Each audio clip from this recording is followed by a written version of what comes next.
Routine லைஃப்லேருந்து ஒரு சின்ன break. ஆஹா, எங்கள் அம்மா வீட்டுக்கு நாங்கள் கிளம்பிட்டோம். திருச்சியில் தாங்க இருக்குது எங்கள் அம்மா வீடு. நாங்கள் கோயம்புத்தூர்லேருந்து காரில் எடுத்துகிட்டு கிளம்பியாச்சு. போகிற வழியில் செம்மையாக இருந்துச்சு கிளைமேட் பாருங்கள். இன்றைக்கி வெறும் கர்ட் ரைஸ் தான். ஆனால் தொட்டுக்க மட்டும் பாருங்கள், காலிஃப்ளவர், கத்திரிக்காய், உருளைக்கிழங்குன்னு ஆளுக்கு பிடிச்சது ஒரு ஐட்டம். நைட்டே வந்து தயிர் ஊற்றி வச்சாச்சு, சாதமும் வடிச்சாச்சு. அப்படியே போட்டு கிளறிடலாம். ஏன்னா எல்லாத்துக்கும் தயிர் சாதம் தான் இன்றைக்கி. ஸோ ஃபுல்லாகவே ஊற்றிடலாம். ஸ்டோர் பண்ணணும்னு அவசியம் இல்லை, ஏன்னா வரத்துக்கே 2-3 நாள் ஆகும். கொஞ்சம் தயிர் மீதி இருந்துச்சு, அதையும் போட்டுடலாம். அவ்வளோதான். ஃபஸ்ட்டு நம்ம சாப்பிட்டுட்டு அதுக்கப்புறம் பேக்கிங் வேலையெல்லாம் ஆரம்பிக்கலான்னு பண்ணியாச்சு. போகிறதுக்கு ஸ்நாக்ஸ் வேணும் இல்லையா, அதனால் வந்து ஃப்ரிட்ஜில் இருந்த வெள்ளரிக்காய், கொய்யாக்காலாம் எடுத்தாச்சு. கொய்யாக்காயில் கொஞ்சம் உப்பு போட்டுக்கலாம், மிளகாத்தூள் போட்டுக்கலான்னு அதையும் செஞ்சாச்சு. நல்லா ஷேக் பண்ணிட்டா. எத்தனை பேத்துக்கு இப்படி கொய்யாக்காய் சாப்பிட்டா ரொம்ப பிடிக்குன்றத கமெண்ட்டில் சொல்லுங்கள். ப்யூரிஃபையரு, கேஸுன்னு எல்லாமே ஆஃப் பண்ணிக்கலாம். ஒரு தடவை செக்கும் பண்ணிக்கலாம். டபுள் செக் பண்ணுறது எப்போதும் நல்லது தான். ஸோ ஏசி எல்லாம் ஆஃப் பண்ணிவிட்டு மெயினையும் ஆஃப் பண்ணிடலாம்.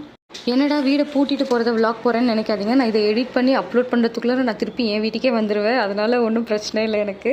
நான் லேட்டாக தான் அப்லோட் பண்ணுவேன். அவ்வளோதான், வீட்டை பூட்டிட்டு இப்போ நான் கிளம்பிட்டேன். காரில் எதுக்குங்க ஏசி, வெளியில் கிளைமேட் எப்படி இருக்குது பாருங்கள் அப்படி சொல்லிட்டு ஏசி ஆஃப் பண்ணிவிட்டு கொஞ்சம் அப்படியே அந்த ட்ரிசல்லாம் உள்ளே வந்துட்டு இருந்துச்சு. நல்லா என்ஜாய் பண்ணிவிட்டு போயிட்டு இருந்தோம். சும்மா உட்கார நேரத்துக்கு நெயில் பாலிஷு ஏதாவது ஒன்று போடலாமே சொல்லிட்டு எடுத்துகிட்டு போயாச்சு. எப்படி மழை பெய்யுது பாருங்கள். போகிறதுக்கு வண்டி ஸ்டார்ட் பண்ணி 1/4 மணி நேரம் தாங்க ஆச்சு. அதுக்குள்ளே பசி வந்துருச்சு. சரி என்ன இப்போது சாப்பிடுவோன்னு சாப்பிட்டாச்சு. சாந்தி கேஸே வந்துருச்சு. சரி அதையே உடனும், நம்ம போய் தீனி வாங்கிடலாம் சொல்லிட்டு அங்கே போய் கொஞ்சம் ஸ்நாக்ஸ்லாம் வாங்கிட்டு இருந்தோம். இவனுங்களுக்கு அங்கே காரப்பொரி, அந்த ப்ரெட்டு, பன்னு எல்லாமே ரொம்ப பிடிக்கும்.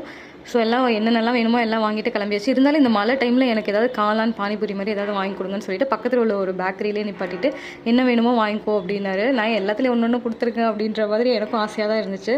சரின்னு சிக்கன் நூடுல்ஸு, சாம்பார் வடை, சமோசா இதெல்லாம் கொஞ்சம் வாங்கிட்டு கிளம்பியாச்சு.